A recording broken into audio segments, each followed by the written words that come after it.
اسما نے تو شادی کے اگلے دن سے ہی گھر گھرستی سنبھال لی۔ میری امی تو ہر وقت اسما کے ہی گنگاتی رہتی ہیں۔ یاسر کے لہجے میں اسما کے لیے کس قدر مان پیار تھا، فخر سے لبریز سرشار سا لہجہ، چھن سے بسما کے دل میں جیسے کچھ ٹوٹ سا گیا تھا۔ اس کا زوم زدہ بت کس قدر اونچائی سے گرا تھا۔ سچ تو یہ ہے کہ اسما کی شکل و صورت تو ہمیں بھائی ہی تھی، مگر اصل میں ہم سب اس کے اخلاق کے گرویدہ ہوئے تھے۔ خوبصورتی کی کمی کو تو اخلاق پورا کر سکتا ہے، مگر سچ میں رمضان بھائی، اخلاق کی کمی کو کبھی بھی خوبصورتی پورا نہیں کر سکتی۔ ہم خوش قسمت ہیں کہ ہمیں اسما ملی ہے، یاسر نے چاہ سے کہا تھا۔ یاسر کے الفاظ بسما کے کانوں میں گونجنے لگے تھے۔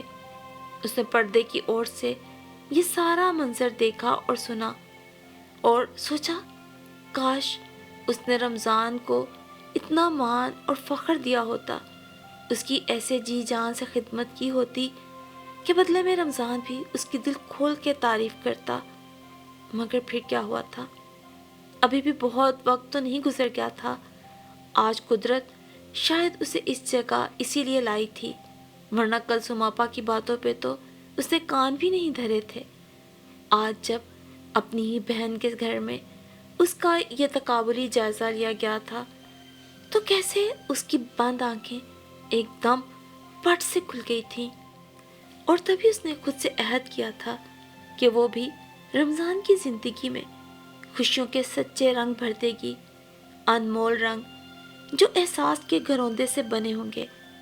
ابھی اتنی بھی دیر نہ ہوئی تھی کہ سارے خواب ادھورے رہتے۔ وہ رمضان کی ہر ضرورت، ہر خوشی کا خیال رکھے گی۔ پختہ عہد کرتے ہوئے بسما کی آنکھیں نم تھیں تو دل مطمئن، اور اسی مطمئن دل کے ساتھ وہ ڈرائنگ روم کی جانب چلتی تھی۔ سچ ہی ہے، بعض اوقات کچھ حقائق اگرچہ تلخ ہوتے ہیں، مگر ان تلخ حقائق سے ہمارا سامنا ہماری آنے والی زندگی میں بھلائی کا وسیلہ بن جاتا ہے۔ ایسا ہی بسما کے ساتھ ہوا تھا۔ اگرچہ آج تک وہ صرف اسما کی ظاہریت سے ہی اپنا موازنہ کرتی رہی تھی، تب تک بڑی بدقسمت تھی وہ، لیکن آج خود کو خوش قسمت محسوس کر رہی تھی کہ اس نے اپنی پیاری بہن کے ظاہر سے ہٹ کر اس کا باطن بھی دیکھ لیا تھا، جو بہت نکھرا، اجلا، چمکدار تھا، اور جس کی چمک اس گھر کے کونے کونے کو روشن، منور اور پاکیزہ بنا رہی تھی۔